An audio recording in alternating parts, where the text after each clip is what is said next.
ਕਿਉਂਕਿ ਸੰਗਤ ਕਰਨ ਦੇ ਨਾਲ ਬਹੁਤ ਵੱਡੇ ਲਾਭ, ਬਹੁਤ ਵੱਡੇ ਗੁਣ ਜਿਹੜੇ ਆ ਉਹ ਸਾਡੇ ਅੰਦਰ ਆ ਜਾਂਦੇ ਆ। ਕਿਉਂਕਿ ਸੰਗਤ ਦਾ ਅਸਰ ਜਿਹੜਾ ਹੈ ਉਹ ਆਪਣੇ ਆਪ ਹੀ ਚੜ੍ਹ ਜਾਂਦਾ ਹੈ। ਇਸੇ ਪ੍ਰਕਾਰ ਸਤਿਗੁਰਾਂ ਨੇ ਆਪਣੇ ਪਾਵਨ ਪਵਿੱਤਰ ਇਤਿਹਾਸ ਦੁਆਰਾ ਸੰਗਤ ਦਾ ਮਹੱਤਵ ਜਿਹੜਾ ਹੈ ਉਹ ਵੱਡਾ ਅਤੇ ਉੱਤਮ ਦੱਸਿਆ ਹੈ। ਸਤਿਗੁਰੂ ਸ੍ਰੀ ਗੁਰੂ ਨਾਨਕ ਦੇਵ ਮਹਾਰਾਜ ਸੱਚੇ ਪਾਤਸ਼ਾਹ ਜੀ, ਜਿਨ੍ਹਾਂ ਦੇ ਬੜੇ ਸਿੱਖ ਹੋਏ ਹਨ, ਜਿਨ੍ਹਾਂ ਨੇ ਸਤਿਗੁਰਾਂ ਤੋਂ ਸਿੱਖੀ ਧਾਰਨ ਕੀਤੀ, ਨਾਮ ਦੀ ਬਾਣੀ ਦੀ ਕਮਾਈ ਕੀਤੀ, ਸਾਧ ਸੰਗਤ ਕਰਕੇ ਆਪਣੇ ਜੀਵਨ ਨੂੰ ਸਫਲ ਬਣਾਇਆ। ਉਹਨਾਂ ਗੁਰਸਿੱਖਾਂ ਦੇ ਵਿੱਚੋਂ 2 ਸਿੱਖ ਸਤਿਗੁਰਾਂ ਦੇ ਹੋਏ ਹਨ, ਜਿਨ੍ਹਾਂ ਦੇ ਨਾਮ ਭਾਈ ਮਾਲੋ ਜੀ ਅਤੇ ਭਾਈ ਮੰਗਾ ਜੀ ਕਰਕੇ ਆਉਂਦੇ ਹਨ। ਇੱਕ ਵਾਰੀ ਕਹਿੰਦੇ ਇਹ ਦੋਵੇਂ ਸਿੱਖ ਜਿਹੜੇ ਸਨ, ਭਾਈ ਮਾਲੋ ਅਤੇ ਭਾਈ ਮੰਗਾ, ਇਹ ਸਤਿਗੁਰੂ ਸ੍ਰੀ ਗੁਰੂ ਨਾਨਕ ਦੇਵ ਮਹਾਰਾਜ ਸੱਚੇ ਪਾਤਸ਼ਾਹ ਜੀ ਦੇ ਦਰਸ਼ਨ ਕਰਨ ਵਾਸਤੇ ਗਏ। ਇਹਨਾਂ ਜਾ ਕੇ ਬੇਨਤੀ ਕੀਤੀ ਕਿ ਮਹਾਰਾਜ ਸਾਨੂੰ ਕੋਈ ਉਪਦੇਸ਼ ਬਖਸ਼ਿਸ਼ ਕਰੋ, ਜਿਹਦੇ ਨਾਲ ਸਾਡੇ ਮਨ ਦੇ ਜਿਹੜੇ ਦੁੱਖ ਹਨ, ਮਨ ਦੇ ਅੰਦਰ ਜਿਹੜੇ ਵਿਸ਼ੇ ਵਿਕਾਰ, ਕਾਮ, ਕ੍ਰੋਧ, ਲੋਭ ਚੱਲਦੇ ਆ, ਇਹ ਰੁਕ ਜਾਣ, ਇਹ ਸ਼ਾਂਤ ਹੋ ਜਾਣ, ਨਾਮ ਦੀ ਦਾਤ ਜਿਹੜੀ ਹੈ ਉਹ ਸਾਡੇ ਅੰਦਰ ਵਸ ਜਾਏ। ਤਾਂ ਉਸ ਸਮੇਂ ਸ੍ਰੀ ਗੁਰੂ ਨਾਨਕ ਦੇਵ ਮਹਾਰਾਜ ਜੀ ਨੇ ਬਚਨ ਕੀਤਾ। ਸਤਿਗੁਰੂ ਜੀ ਕਹਿਣ ਲੱਗੇ, ਭਾਈ ਮਾਲੋ ਜੀ, ਭਾਈ ਮੰਗਾ ਜੀ, ਤੁਸੀਂ ਅੰਮ੍ਰਿਤ ਵੇਲੇ ਅਤੇ ਸ਼ਾਮ ਦੇ ਸਮੇਂ ਗੁਰੂ ਕੀ ਸਾਧ ਸੰਗਤ ਕਰਨੀ ਹੈ, ਅਤੇ ਸਾਧ ਸੰਗਤ ਦੇ ਵਿੱਚ ਤੁਸੀਂ ਕਥਾ ਨੂੰ ਕਰਨਾ ਹੈ ਜਾਂ ਸਰਵਣ ਕਰਨਾ ਹੈ। ਕਿਉਂਕਿ ਇਹ ਦੋਵੇਂ ਗੁਰਸਿੱਖ ਪੜ੍ਹੇ ਵੀ ਸਨ, ਕਥਾ ਕਰ ਲੈਂਦੇ ਸਨ। ਇਸ ਕਰਕੇ ਸਤਿਗੁਰੂ ਜੀ ਕਹਿਣ ਲੱਗੇ ਕਿ ਤੁਸੀਂ ਕਥਾ ਸਰਵਣ ਵੀ ਕਰਨੀ ਹੈ ਅਤੇ ਕਰਨੀ ਵੀ ਹੈ। ਅਤੇ ਨਾਲ ਸਤਿਗੁਰਾਂ ਨੇ ਬਚਨ ਕੀਤਾ, ਇਸ ਕਾਰਜ ਦੇ ਅੰਦਰ ਮਿਹਨਤ ਥੋੜ੍ਹੀ ਹੈ ਅਤੇ ਫਲ ਜਿਹੜਾ ਉਹ ਬਹੁਤਾ ਹੈ। ਮਿਹਨਤ ਇਹਦੇ ਵਿੱਚ ਥੋੜ੍ਹੀ ਹੁੰਦੀ ਹੈ। ਸਵੇਰ ਦੇ ਸਮੇਂ, ਸ਼ਾਮ ਦੇ ਸਮੇਂ ਘੰਟਾ 2 ਘੰਟੇ ਕੱਢ ਲੈਣੇ ਅਤੇ ਗੁਰੂ ਦੇ ਜਸ ਨੂੰ, ਪ੍ਰਮਾਤਮਾ ਦੇ ਜਸ ਨੂੰ ਗਾਇਨ ਕਰਨਾ, ਉਹਨੂੰ ਸਰਵਣ ਕਰਨਾ। ਸਤਿਗੁਰੂ ਜੀ ਕਹਿੰਦੇ ਮਿਹਨਤ ਬੜੀ ਥੋੜ੍ਹੀ ਹੈ, ਪਰ ਫਲ ਜਿਹੜਾ ਇਹਦਾ ਬਹੁਤ ਹੀ ਵੱਡਾ ਹੈ, ਦੱਸਿਆ ਨਹੀਂ ਜਾ ਸਕਦਾ। ਇਹ ਦੋਵੇਂ ਸਿੱਖਾਂ ਨੇ ਫਿਰ ਬੇਨਤੀ ਕੀਤੀ। ਕਹਿਣ ਲੱਗੇ, ਮਹਾਰਾਜ ਇਹ ਗੱਲ ਸਾਡੀ ਸਮਝ ਦੇ ਵਿੱਚ ਨਹੀਂ ਆਉਂਦੀ ਕਿ ਜਦੋਂ ਸੰਸਾਰ ਦੇ ਵੱਲ ਵੇਖਦੇ ਹਾਂ ਅਤੇ ਉਹਦੇ ਨਾਲੋਂ ਤਾਂ ਇਹ ਗੱਲ ਉਲਟ ਹੈ। ਕਿਉਂਕਿ ਸੰਸਾਰ ਦੇ ਅੰਦਰ ਤਾਂ ਇਹ ਗੱਲ ਚੱਲਦੀ ਹੈ ਵੀ ਜਿੰਨੀ ਕਿਸੇ ਦੀ ਮਿਹਨਤ ਜ਼ਿਆਦਾ ਹੈ, ਉਨਾ ਹੀ ਉਸੇ ਨੂੰ ਫਲ ਮਿਲੇਗਾ।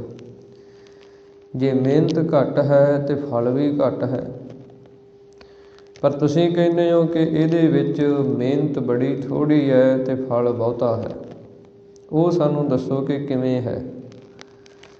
ਤਾਂ ਸਤਿਗੁਰੂ ਗੁਰੂ ਨਾਨਕ ਪਾਤਸ਼ਾਹ ਮਹਾਰਾਜ ਸੱਚੇ ਪਾਤਸ਼ਾਹ ਜੀ ਸਿੱਖਿਆ ਬਖਸ਼ਿਸ਼ ਕਰਦੇ ਹਨ। ਸਤਿਗੁਰੂ ਜੀ ਕਹਿਣ ਲੱਗੇ, ਬਾਜ਼ਾਰ ਦੇ ਅੰਦਰ ਆਪਾਂ ਜਦੋਂ ਜਾਂਦੇ ਹਾਂ, ਸ਼ਹਿਰ ਦੇ ਅੰਦਰ ਜਾ ਕੇ ਬਾਜ਼ਾਰ ਦੇ ਵਿੱਚ ਦੀ ਲੰਘੀਏ ਅਤੇ ਉੱਥੇ ਕਿੰਨੀਆਂ ਦੁਕਾਨਾਂ ਹੁੰਦੀਆਂ। ਉੱਥੇ ਤਰ੍ਹਾਂ ਤਰ੍ਹਾਂ ਦੇ ਵਪਾਰੀਆਂ ਦੇ ਵਪਾਰ ਚੱਲਦੇ ਆ। ਇਸੇ ਤਰ੍ਹਾਂ ਸਤਿਗੁਰੂ ਜੀ ਕਹਿੰਦੇ ਕਿ ਜਿਹੜਾ ਕੋਈ ਜਿਵੇਂ ਲੱਕੜਹਾਰੇ ਦੀ ਜ਼ਿੰਦਗੀ ਹੈ, ਉਹਦਾ ਜੀਵਨ ਵੇਖੋ, ਉਹਨੇ ਸਾਰਾ ਦਿਨ ਲੱਕੜਾਂ ਦੇ ਨਾਲ ਮਿਹਨਤ ਕਰਨੀ ਹੈ, ਬੜੀ ਹੱਡ ਤੋੜਵੀਂ ਮਿਹਨਤ ਕਰਕੇ, ਕਮਾਈ ਕਰਕੇ, ਅਤੇ ਫਲ ਜਿਹੜਾ ਮਾਇਆ ਜਿਹੜੀ ਹੈ ਉਹ ਉਹਨੂੰ ਬਹੁਤ ਥੋੜ੍ਹੀ ਪ੍ਰਾਪਤ ਹੁੰਦੀ ਹੈ। ਮਿਹਨਤ ਬੜੀ ਕਰਦਾ, ਸਾਰਾ ਦਿਨ ਲੱਗਿਆ ਰਹਿੰਦਾ। ਇਸੇ ਤਰ੍ਹਾਂ ਫਿਰ ਸਤਿਗੁਰੂ ਜੀ ਕਹਿੰਦੇ ਅੱਗੇ ਜਿਹੜੇ ਕੋਈ ਵਪਾਰ ਕਰਨ ਵਾਲੇ ਹਨ, ਬਜਾਜੀ ਦਾ ਕੰਮ ਕਰਨ ਵਾਲੇ, ਕੱਪੜਿਆਂ ਦਾ ਕੰਮ ਕਰਨ ਵਾਲੇ, ਉਹਨਾਂ ਦੀ ਮਿਹਨਤ ਵੇਖੋ, ਇੱਕ ਜਗ੍ਹਾ 'ਤੇ ਬੈਠ ਕੇ ਜਾਂ ਤੁਰ ਫਿਰ ਕੇ ਕੱਪੜਾ ਵੇਚਣਾ, ਉਹਦੇ 'ਚ ਥੋੜ੍ਹੀ ਘੱਟ ਮਿਹਨਤ ਹੁੰਦੀ ਹੈ, ਫਲ ਉਹਦੇ 'ਚ ਵੀ ਥੋੜ੍ਹਾ ਹੁੰਦਾ। ਇੱਕ ਸਤਿਗੁਰੂ ਜੀ ਕਹਿੰਦੇ ਸੋਨੇ ਦਾ, ਹੀਰਿਆਂ ਦਾ ਵਪਾਰ ਕਰਨ ਵਾਲੇ ਵਪਾਰੀ ਹਨ। ਉਹਨਾਂ ਦੀ ਮਿਹਨਤ ਵੇਖੋ, ਇੱਕ ਜਗ੍ਹਾ 'ਤੇ ਆਰਾਮ ਦੇ ਨਾਲ ਬੈਠੇ ਹੈ, ਹੀਰਿਆਂ ਦਾ ਵਪਾਰ ਕਰਦੇ ਹੈ। ਜੇ ਕੋਈ ਆ ਗਿਆ ਕਿਸੇ ਨੂੰ ਗਹਿਣਾ ਦੇ ਦਿੱਤਾ ਅਤੇ ਫਲ ਉਹਨਾਂ ਨੂੰ ਕਿੰਨਾ ਪ੍ਰਾਪਤ ਹੁੰਦਾ। ਇਸੇ ਪ੍ਰਕਾਰ ਸਤਿਗੁਰੂ ਜੀ ਕਹਿੰਦੇ ਜਿਹੜੀ ਸਾਧ ਸੰਗਤ ਕਰਨੀ ਹੈ, ਕਥਾ ਕਰਨੀ ਹੈ, ਕਥਾ ਸੁਣਨੀ ਹੈ, ਇਹ ਹੀਰਿਆਂ ਦਾ ਵਪਾਰ ਹੈ। ਇਸ ਦੇ ਅੰਦਰ ਮਿਹਨਤ ਜਿਹੜੀ ਹੈ ਉਹ ਬੜੀ ਥੋੜ੍ਹੀ ਹੁੰਦੀ ਹੈ। ਇਸ ਕਰਕੇ ਸੰਗਤ ਕਰਨੀ ਜਿਹੜੀ, ਇਹਦੇ ਵਿੱਚੋਂ ਸਾਰੀਆਂ ਹੀ ਚੀਜ਼ਾਂ ਪ੍ਰਾਪਤ ਹੋ ਜਾਂਦੀਆਂ। ਇਸ ਕਰਕੇ ਸਤਿਗੁਰੂ ਜੀ ਕਹਿੰਦੇ ਗੁਰੂ ਕੇ ਸਿੱਖ ਜਿਹੜੇ ਹਨ ਉਹ ਹੰਸਾਂ ਵਰਗੇ ਹੋਣੇ ਚਾਹੀਦੇ ਹੈ। ਅਤੇ ਸਾਧ ਸੰਗਤ ਜਿਹੜੀ ਹੈ ਇਹ ਮਾਨ ਸਰੋਵਰ ਹੈ।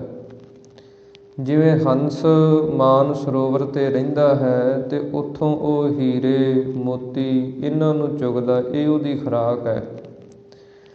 ਇਸ ਕਰਕੇ ਸਤਿਗੁਰੂ ਜੀ ਕਹਿੰਦੇ ਜਿਵੇਂ ਸਰਵਰ ਹੰਸਾ ਛੋੜ ਨਾ ਜਾਏ, ਕਿ ਜਿਹੜਾ ਹੰਸ ਹੈ ਉਹ ਮਾਨ ਸਰੋਵਰ ਨੂੰ ਛੱਡ ਕੇ ਹੋਰ ਕਿਸੇ ਛੱਪੜਾਂ 'ਤੇ ਜਾ ਕੇ ਡੱਡੀਆਂ ਮੱਛੀਆਂ ਨਹੀਂ ਚੁਗਦਾ। ਇਸੇ ਪ੍ਰਕਾਰ ਹੀ ਗੁਰੂ ਕਾ ਸਿੱਖ ਜਿਹੜਾ ਹੈ ਉਹ ਹੰਸ ਵਰਗਾ ਹੁੰਦਾ, ਅਤੇ ਉਹ ਗੁਰੂ ਕੀ ਸੰਗਤ ਦੇ ਵਿੱਚੋਂ ਗੁਰੂ ਕੀ ਪਾਵਨ ਬਾਣੀ ਦੇ ਜਿਹੜੇ ਸ਼ਬਦ ਹਨ ਇਹ ਹੀਰਿਆਂ ਵਰਗੇ ਹਨ। ਗੁਰੂ ਕੀ ਪਾਵਨ ਬਾਣੀ ਦੇ ਜਿਹੜੇ ਉਪਦੇਸ਼ ਹਨ ਇਹ ਕੀਮਤੀ ਲਾਲਾਂ ਵਰਗੇ ਹਨ। ਇਹਨਾਂ ਉਪਦੇਸ਼ਾਂ ਨੂੰ, ਇਹਨਾਂ ਸ਼ਬਦਾਂ ਨੂੰ ਗੁਰੂ ਕਾ ਸਿੱਖ ਆਪਣੇ ਮਨ ਦੀ ਖੁਰਾਕ ਬਣਾਉਂਦਾ ਹੈ, ਆਪਣੇ ਮਨ ਦੇ ਅੰਦਰ ਧਾਰਨ ਕਰਕੇ ਅਤੇ ਫਿਰ ਚੰਗੇ ਗੁਣ ਆਪਣੇ ਅੰਦਰ ਵਸਾਉਂਦਾ ਹੈ। ਇਸ ਪ੍ਰਕਾਰ ਫਿਰ ਸੰਗਤ ਕਰਦਿਆਂ ਕਰਦਿਆਂ ਉਹ ਹਰੀ ਪਰਮੇਸ਼ਰ ਦਾ ਰੂਪ ਜਿਹੜਾ ਉਹ ਹੋ ਜਾਂਦਾ। ਇਸ ਕਰਕੇ ਸਤਿਗੁਰੂ ਜੀ ਕਹਿੰਦੇ ਸੰਗਤ ਦਾ ਬਹੁਤ ਵੱਡਾ ਮਹਾਤਮ ਹੈ। ਭਾਈ ਗੁਰਦਾਸ ਸਾਹਿਬ ਜੀ ਨੇ ਆਪਣੀਆਂ ਵਾਰਾਂ ਦੇ ਅੰਦਰ ਸੰਗਤ ਦੀ ਬਾਬਤ ਬਚਨ ਉਚਾਰਨ ਕੀਤੇ ਹਨ ਕਿ ਜਿਵੇਂ ਇਸ ਸੰਸਾਰ ਦੇ ਅੰਦਰ ਕੋਈ ਜੰਗਲ ਆਪਾਂ ਵੇਖੀਏ, ਉਸ ਜੰਗਲ ਦੇ ਵਿੱਚ ਤਰ੍ਹਾਂ ਤਰ੍ਹਾਂ ਦੇ ਰੁੱਖ ਹਨ, ਤਰ੍ਹਾਂ ਤਰ੍ਹਾਂ ਦੇ ਬੂਟੇ ਹਨ, ਪਰ ਉਸ ਜੰਗਲ ਦੇ ਵਿੱਚ ਜੇ ਚੰਦਨ ਦਾ ਬੂਟਾ ਹੋਵੇ ਅਤੇ ਉਸ ਚੰਦਨ ਦੇ ਬੂਟੇ ਕਰਕੇ ਨਿੰਮ ਜਿਹੜਾ, ਇਸੇ ਪ੍ਰਕਾਰ ਹੋਰ ਜਿੰਨੇ ਕੌੜੇ ਰੁੱਖ ਮੰਨੇ ਉਹਨਾਂ ਦੇ ਵਿੱਚੋਂ ਵੀ ਸੁਗੰਧੀ ਆਉਣ ਲੱਗ ਪੈਂਦੀ ਹੈ, ਉਹਨਾਂ ਦੇ ਵਿੱਚੋਂ ਵੀ ਮਹਿਕ ਆਉਣ ਲੱਗ ਪੈਂਦੀ ਹੈ, ਕਿਉਂਕਿ ਉਹਨਾਂ ਨੇ ਸੰਗਤ ਜਿਹੜੀ ਉਹ ਚੰਦਨ ਦੀ ਕੀਤੀ ਹੈ। ਇਸੇ ਪ੍ਰਕਾਰ ਹੀ ਇੱਕ ਪਾਰਸ ਦੀ ਵੱਟੀ ਮੰਨੀ ਹੈ ਕਿ 8 ਧਾਤਾਂ ਹਨ, ਲੋਹਾ, ਤਾਂਬਾ, ਜਿਸਤ, ਸਿੱਕਾ। ਇਸੇ ਤਰ੍ਹਾਂ 8 ਧਾਤਾਂ ਜਿਹੜੀਆਂ ਹਨ ਜਦੋਂ ਪਾਰਸ ਦੀ ਵੱਟੀ ਨੂੰ ਛੂਹਦੀਆਂ, ਉਹਦੀ ਸੰਗਤ ਕਰਦੀਆਂ ਹਨ ਅਤੇ ਉਹ ਸੋਨਾ ਬਣ ਜਾਂਦੀਆਂ। ਇਸੇ ਪ੍ਰਕਾਰ ਹੀ ਜਿੰਨੀਆਂ ਆਪਾਂ ਛੋਟੀਆਂ ਵੱਡੀਆਂ ਨਦੀਆਂ ਵੇਖਦੇ ਹਾਂ, ਨਾਲੇ ਵੇਖਦੇ ਹਾਂ, ਇਹ ਸਾਰੇ ਵੱਖਰੇ ਵੱਖਰੇ ਹਨ, ਪਰ ਜਦੋਂ ਜਾ ਕੇ ਇਹ ਸਾਰੇ ਹੀ ਸਮੁੰਦਰ ਦੇ ਵਿੱਚ ਪੈ ਜਾਂਦੇ ਹੈ, ਫਿਰ ਇਹ ਸਮੁੰਦਰ ਦਾ ਰੂਪ ਬਣ ਜਾਂਦੇ।